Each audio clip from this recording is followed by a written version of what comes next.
This is the Marketing Podcast Network.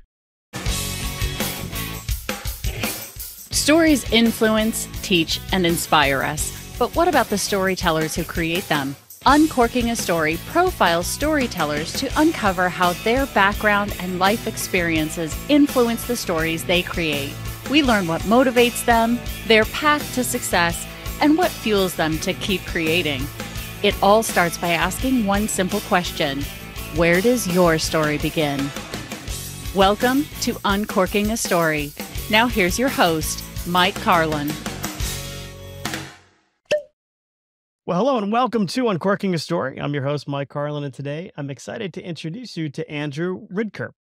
Andrew's debut novel, The Altruists, was a New York Times Editor's Choice, a Paris Review staff pick, and a People Book of the Week.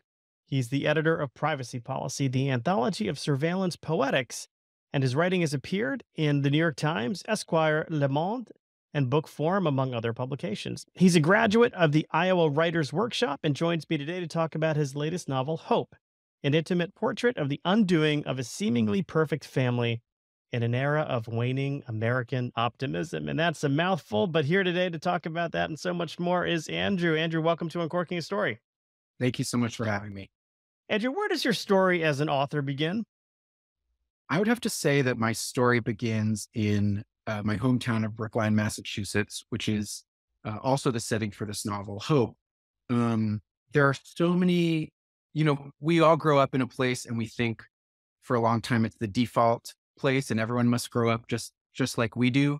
And then, of course, you get older, you move away, you start living other places, and you start to realize how quirky or unusual your life experience or your hometown was. So I think growing up in Brookline, I was like, oh, I'm just a suburban kid. It's, like some sort of John Hughes movie, like sort of generic suburban experience. And then as you get older, I started realizing this is a weird place. It's a liberal bubble. It's a sort of financial or class bubble. It's near a lot of other areas in Boston that are very different, but through a particular set of laws and policies, it became the way it is. And that all the sort of ethos, I would call it like the Brookline, Massachusetts ethos, which is to say, voting blue, caring about social justice, but also having a kind of blind spot where your own privileges is really informed, not just this book, which is set in Brookline, but all my work and probably all the work I will go on to do. So much of what I write is about that intersection between altruism and privilege, the impulse to do good, and the difficulties or blind spots that we have when we try to do good, morality and money. So I really feel like it all, for better or worse, I owe it all to this town I grew up in, which is not quite as dull as I thought when I was a kid. Yeah, I think is Conan O'Brien from Brookline. I want to think that he's one of your famous, former residents. We went to the same high school, not at the same time, obviously, but I remember they used to wheel out, the old TV and VHS player on the sort of dolly, and show us Conan's commencement speech when he came back and gave one at Brookline High School. So he's very much, everyone at Brookline High knows, this is where Conan. Yeah. Well, shout out to Team Coco. Yeah. How long did you stay in Brookline for? When did you leave? I basically lived there from, the age of, 2 to 18, went off to St. Louis for college, moved to New York, Iowa for grad school, back to New York. But then while I was writing this book, it was COVID and everyone was, fleeing the city and we didn't know what was going on. So I found myself back in Brookline in my childhood home for the first time in like 10 years, but under very different circumstances. And that in some ways fueled the writing of the book, this feeling of like, back in 2013, I was living in this house and things felt very different. And now it's 2020 and it's COVID and it's Trump and it's all these things. And I'm in the same house in the same town, but under very different circumstances. So how did we get here? And that ended up being a big sort of fuel for the novel, was just being like, I'm back, but everything feels very different. You know, I mean, had COVID not happened and had you not had to, leave New York, I mean, I imagine this might have been a very different book. I think so. I mean, I don't remember exactly where I was in the process when COVID hit, but I do know that a lot of it was written under COVID. And I think, it was my wife, my sister, and I all sharing this house together. And every day around lunch or after lunch, my wife and I would take a walk around the suburbs because, in her neighborhood in Brooklyn, there's trash on the street and there's a dog barking and there's a guy shouting at a bird.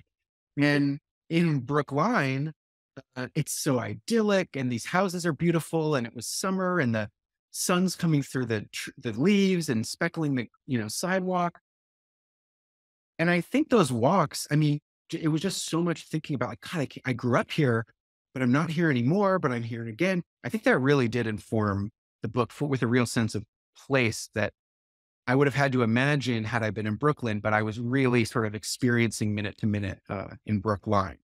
Yeah, it's interesting. Just the names of those two, towns, Brooklyn, Brookline, very similar yet very different experiences. But there's a real Brookline to Brooklyn pipeline. We sort of joke, kids from my high school, where like if you grew up in Brooklyn, Massachusetts, there's a good chance you're going to like wind up in Brooklyn, New York at some point because it's the sort of like, young, arty place to be. And our suburb, though it was a suburb, was very much a sort of, open-minded, liberal, arty place where I think the sort of values you get raised in there translate very well to Brooklyn, New York, with, of course, that big splash of reality with, the crazy stuff you see every day. Right. Yeah. The guy shouting at birds. It's, Right. it's classic. Well, what can you share with us about the novel Hope? So Hope is about a family that basically seems from all, outside perspectives to be perfect, to kind of have it all together. Good jobs, good education, good house, and a good neighborhood. And in a lot of ways, they really embody the sort of optimism that was very prevalent in towns like Brookline under Obama. There's a real sense of not just that the country's heading in a good direction, but that we're all benefiting from this meritocratic, happy system. And we're all just incrementally, the country's getting better. And over the course of one very disastrous year, the members of this family start making some bad decisions, one that leads to another, until they basically implode and they're forced to sort of reevaluate their values, the country's values, and piece themselves back together again. And along the way, you you to, a teen tour of Israel, a drug trip in Berlin. The characters wind up in some crazy places, all in this effort to reach something that's just out of their grasp, and then sort of put themselves back together when that all sort of blows up in their faces, I guess. Interesting. Yeah, I'm fascinated by the cover of the book. 'Cause I'm looking at it over your shoulder. What inspired the cover? So I found this image, which is a photograph by Melissa Ann Pinney, online. I don't remember how I found it. And I just knew immediately I needed it on the cover of this book. There are no characters in the book that fit the ages of the kids in the photo. There's no bat mitzvah or high school dance or cotillion scene that would make sense for these two characters to be dancing as they are in the cover. But there was something about the photo that captured everything I want my writing to capture. So like when I look at this photo, I think humor, pathos, realism with a little bit of a weird edge to it, sadness, these themes of like these kids are sort of trying to be older than they actually are. And in Hope, it's very much a book about the kids in the family want to grow up really fast, and the adults in the family want to sort of get back to the freedom of what it was like to be young. And I just saw this photo and I thought, whatever I'm trying to communicate in a non-literal sense is just summarized by this photo. And what was crazy was the photographer was like, go ahead, use it. But just so you know, I don't have model releases for these kids because this photo was taken in 1991 at a bat mitzvah in Chicago. And that's all I know. So we had to figure out like, who are these people and how are we ever going to find them? Because we have to get them to sign off. And because every American Jew is 1 degree of separation from each other, I put the word out to my friends and family. And literally within 48 hours, we had the names, professions, emails of these two people who are now in their 40s and living in different places. And one of the things that was so funny was, so the boy in the photo, grew up to be like a big deal cannabis king in Chicago, like a legal cannabis. He owns like a company that owns companies that own companies selling weed. And as the book has come out into the world, I just started getting all these emails from people who are like, oh, I know him, or my dad used to play basketball with his dad, or like, it's been a really funny small world kind of thing, realizing that not only do people have emotional connections to the cover because it reminds them of adolescence or their high school dance or whatever, but because quite literally maybe they know the people in it, or they went to synagogue with the people in it, or what have you. So it's been a really fun and weird experience hearing everyone's reaction from the cover. Yeah. Yeah, no, that's wild, and it's interesting that that cover is kind of full of like hope and excitement and of kind of growing up and maybe innocence about to be lost. Right. Right. It sounds like there was some innocence lost, certainly in your story. Yeah. Yeah. I mean, that's, I think, another equally apt title, but maybe a less marketable one would have been disillusionment. I think I really get drawn to this theme of disillusionment, which is of course sort of like the flip side of hope. And the way those kids look in the photo, it's like they're sort of at that exact moment when you lose your innocence, or when your hopes are about to turn into disillusionment. The book is set in 2013 at this moment when some of the optimism around Obama is starting to turn maybe into disillusionment. And a big part of the story is what happens when you've been promised that the world is a certain way and it doesn't turn out to be that way, or you've been told you're a certain way and your life isn't panning out in that direction. How do those hopes turn into disillusionment? And then where do you go from there? How do you regain hope or change your hope in order to sort of bounce back? So every character in the book really has a sort of hope to disillusionment to maybe hope again sort of trajectory. And that sort of felt like it suited the title and the cover pretty well. Yeah. So I have 3 kids. They're triplets. They just turned 21 back in April. Oh, wow. One of them has I call it a big girl job. She's got an internship for Citibank in Lower Manhattan this summer. And like 2 days into it, she had to do a couple of days virtual, and it was before she could move into her little summer apartment. And she just like comes over to me and she's like, "I'm in meetings all day long." And she's like, is this what being a grown up is like? And I said, "Yes, it is." And she's like, "Well, it kind of sucks." And I'm like, "Welcome to the club, Maggie." Right. Right. Like, you have these things, you have this picture of what life is going to be like as an adult. And then when you get to play the role or play the part, it's, you find out that it can be a little bit different than what you expected. Absolutely. And there are so many ways too, in which I think some of that, like in that example, is such a relatable, growing up experience. This is in the novel, but what the daughter in the novel goes to work. She's an English major, and then she goes to work in corporate book publishing, which is something I did. And like her, I was like really shocked, basically, to realize that publishing is a business, right? Like you're coming out of your English classes and you're talking about lofty theory and artistry, and then you get to work and you're like surrounded by books and you're so excited. And then you find yourself in a meeting where people are just referring to books as units. How many units did we sell? And you're thinking, but they're books, and so I really sympathize or empathize with that feeling of disillusionment when the world doesn't turn out to be that way. But I also think that there are a lot of things generationally that people my age and maybe your kids' age too, were sort of, if not promised, then maybe sort of led to believe. I think there was a sense in which, my parents are baby boomers, and I think the system worked a lot better for them at that time and their parents than it is for people my age. And these ideas of like, well, you can retire at 65 and collect your pension. And, just if you go to college, there should, a job. a job will be lined up for you. I always love the stories when my parents' friends will say, they'll talk about their first job and will say, and I just marched right in there and said, give me a job. And they said, all right, and just knowing what the grind is like now and these the internships and the unpaid things and all this stuff. A lot of my writing in both books is about exploring what happens when some of those American dream type myths we tell ourselves, like college will lead you to a great stable job, or if you just work hard, you'll be a success. And then these things like COVID's a great example happen, and all these people are out of work, and suddenly you have to think,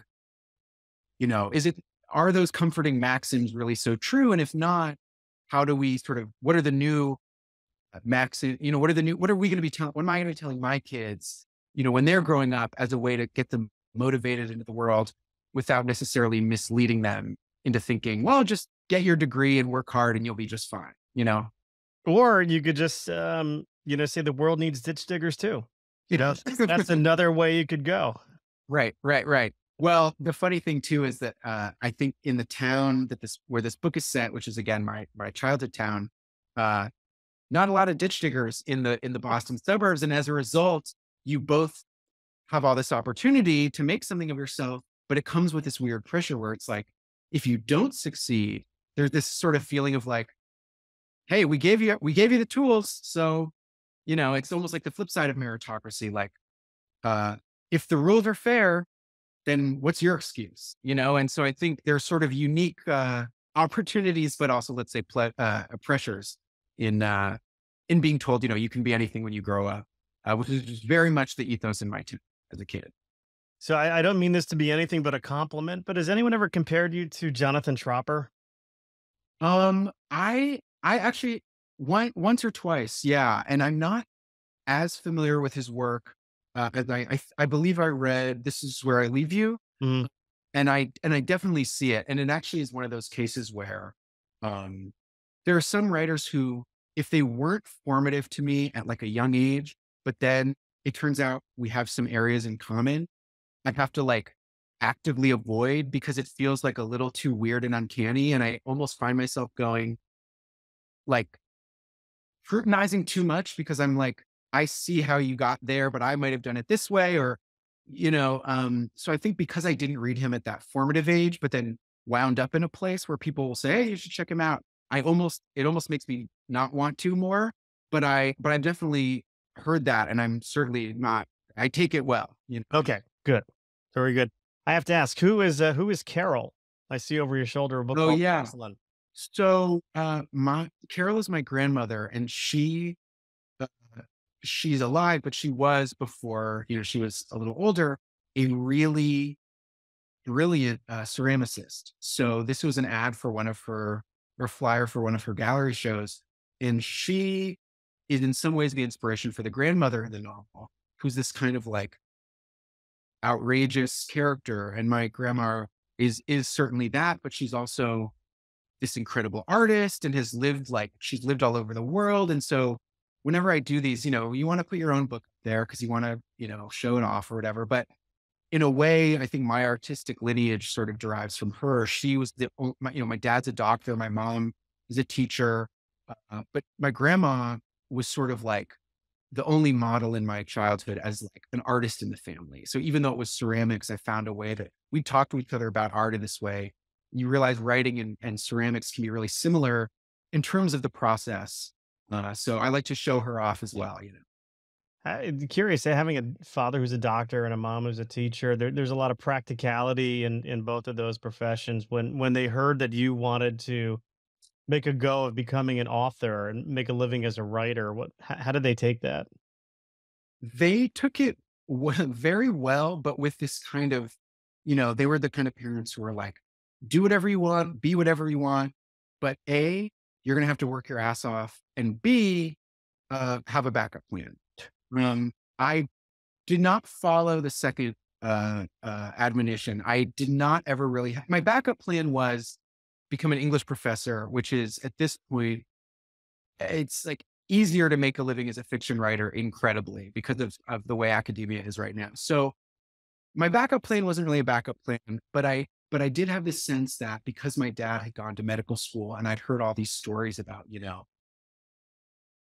late hours at the hospital, or, sleeping at the hospital, or, not coming home for days and falling asleep in the bathtub when you do get home because you're just so tired. I always thought I have to work as hard at what I want to do as he did at what he is doing, even if no one's forcing me to. And so it instilled a lot of discipline early on. Um, so they were pretty good about it in that regard. I actually think the bigger pressure, which is not imposed by them, but by me, was about, yes, those are very practical careers. They're also very sort of do-gooder careers. And I don't mean that obviously in a negative way. You could probably break down like X number of people would not have lived as long as they did were it not for my dad's work, or X number of students would not have gone on to do such and such were not for my mom. And I actually find that's the pressure that sort of haunts me the most, is this feeling of, I love just being a writer and wanting to make art, and also not wanting to fall into the trap where I start telling myself that art is changing the world or whenever writers talk about their work almost like it's activism, I just back away because it's a very inefficient form of activism. Let's put it that way. So that's the sort of pressure I wrestle with, is how do I sort of earn my keep on this world, doing something that, while it does bring pleasure to others, I hope, it's also very, very self-directed, where my parents are doing very sort of service-oriented jobs. Sure. No, but don't shortchange yourself, because, I think it was Bono who's quoted as saying, art can change the world because art can change people, so just by having that kind of impact on somebody, maybe it's not en masse, but, Right. but it certainly can happen. I always like to get to know my guests a little bit more through pop culture. So I'm curious, taking a trip back in time, Andrew, when you were growing up, what were some of your favorite things to watch on TV? I was a complete Simpsons obsessive. I remember my friend had a birthday party and they brought in like a trivia guy or whatever. And one whole category of the trivia was The Simpsons. And literally everybody sat down and was like, just let Andrew do it. I think we mentioned him before. Conan O'Brien was an early writer on The Yes. Simpsons, I believe. So there's another Conan connection for you. He wrote the monorail episode. The monorail episode. And didn't they I think they wanted George Takei in on that as a voice, Oh, and okay. he wouldn't do it because of some reason. He was trying to get a monorail built Oh, yeah, LA or something. I yes. heard this on Howard Stern, so take that with a grain of salt. Sure. But yeah, No. famous episode. Incredible episode. And that sensibility really got to me. I mean, I also love, Seinfeld, Curb Your Enthusiasm. My parents fed us on a diet of Mel Brooks and Coen Brothers. So Mel Brooks. So my son works at a golf course this summer, and one of his first things he has to do every morning is count the money from the driving range, and then he has to go make a deposit. And I call him Count the Money after Mel Brooks in History of the World Part 1. And he's like, Yeah. I don't get the reference. I'm like, well, we're sitting down tonight.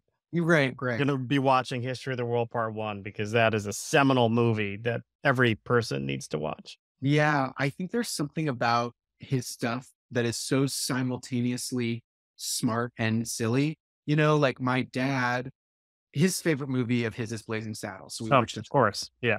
And there's something about watching, a middle-aged man with degrees from Harvard, and he's got this big, serious doctor job, bust a gut laughing at a bunch of cowboys sitting around farting, where you just go, there's something here. Like, if this can get to him, you know what I mean? Yeah. And I think that's really informed me too, of just realizing, like, I want to write smart, interesting stuff, but I also don't want to lose sight of the common, goofy, embarrassing human, aspect of all of us. And his movies, he's clearly a genius who's communicating in the form of like low comedy. And that is such a perfect marriage. So a lot of Jewish comedy, and also just big film buff. So I remember my parents were screening The Godfather when we were like 9, and we were like, okay, these are like serious theme. It was a big kind of movie book family for sure. Every time I watch The Godfather, and I've seen it, I've seen the movie 100 times. I've read the book a few times. I always pick up something new. I Mhm. always pick up something new. And I got to see it last summer at the Tribeca Film Festival. They did a screening of it. Al Pacino was being interviewed before De Niro was there introducing them. And seeing that movie, it was the first time I ever saw that movie with a movie theater full of people. And there are laughs in that movie that you do not pick up on, Right. when you're watching it, just on TV at home with a couple of people. Right. It's Yeah. It, fascinating. it to tie it to the comedy thing too. I mean, it really speaks to, I think, so many great works of art, be they film, literature, whatever, really have a sense of humor to them, even if they're not comedies per se. No one would say The Godfather is a comedy, but I think that lightness of touch or those periodic jokes, or even just a sense of irony or a perspective on the world that acknowledges the silliness of it at times is so essential. I remember reading uh, Madame Bovary, or trying to read Madame Bovary as a kid and being like, this is this crusty old novel. I can't get into it. And then I read it some years later in a different translation, and it was so funny. And I would never have known how funny it was had this translator, in this case, Lydia Davis, like revealed that through her translation how much humor is actually there. And again, no one would call that a comedy either, but it's this way of, I could never get into something that was utterly devoid of comedy. There always needs to be those little moments where you can see that the creator of the work has a sense of humor at the very least, even if it's not the primary tone of the film or the novel. Sure. Yeah, my wife and I watched it recently too, rewatched it, and we're just like, is there a non-iconic scene in this movie? Like every scene, I you're know. going, that's the that scene, and that's the that scene, and I'm like, I'm waiting for a forgettable scene, and like it's not happening. It's a great example of filmmaking, that is for sure. How about music? What did you like listening to growing up? Um, I went through what I would describe as this kind of Oedipal thing where when I first started getting into like grown up music, it was all my dad's stuff. And my dad's interests were very much like Bob Dylan, Joni Mitchell, Bob Marley, uh, you know, Bruce Springsteen. My mom was a big Bruce Springsteen and the Doors fan, Lou Reed. But lots of like, 60s, 70s, early 80s stuff that was playing in the car. And then as I became a teenager, I felt this need to sort of like reject that and like find my own music. But instead of latching on to what was popular at the time, for whatever reason, I got really, really, really into the hip hop of the generation just before mine. So, uh, Tribe Called Quest, De La Soul, stuff like that from the 90s. Wu-Tang Clan, like just massively obsessed. I was the like white suburban kid in his bedroom with a massive Biggie Smalls poster hanging above his bed, and didn't know that was something I might not be embarrassed about years later. But so at this point in my life, I listen to pretty much everything I love. I've gotten really into African music recently. There's an place called the African Record Center near my apartment that's just this incredible treasure trove of like old African vinyl. But growing up, yeah, it was like classic rock into 90s hip hop into, okay, now now that I've sort of differentiated my identity here, I can sort of go back and listen to most things. But yeah, a lot of very, very Catholic in my tastes, in my music tastes. And if you could go back in time, I call this the dear younger me question, to the younger Andrew growing up in Brookline. What would you whisper into his ear if you could whisper anything into his ear? Words of advice or encouragement. What would you tell him? I would say, keep going. Um, and I say that because there's so much in this career, there's so much self-doubt and there's so many reasons why it couldn't or shouldn't work. But even beyond the career, I think just in my own life, I'm a very self-scrutinizing person. And I think if I had just, my mom and I joke about this, that all we want in life is for someone from the future to come in and say, it's going to work out, and of course that can't happen. and that would probably take the fun out of it too. But if someone could just whisper in my ear as a kid, like, just keep going, like, stop worrying so much and like, keep going. I think if it would have gotten me to the same place I am, but it would have saved me a lot of needless anxiety, which I sort of associate as the dominant emotion of my youth and maybe present. So I'd love for someone to come up to me today and say, keep going. That would be great too. Well, we all need encouragement, and specifically writers, because we bathe in self-doubt. That's right. Andrew, if people are listening and they say, hey, I'd like to connect with this guy on social media or through a website, do you have any handles you want to share with us? Sure. So yeah, for the sake of my own mental health, I'm not on social media, but you can find me at my website, andrewridker.com, and there's a contact me like email form. And by and large, and when I can, I do answer. I like corresponding with readers. My not being online is more to protect the writing side of my brain than anything else. So I'm here. I love to hear from people. It'll just have to be through the old fashioned mechanism of an old email. So old email or smoke signals. Exactly. It's writer's choice. Well, Andrew, thank you so much for stopping by, uncorking your story, and letting me uncork yours. Oh, my pleasure. Thanks for having me.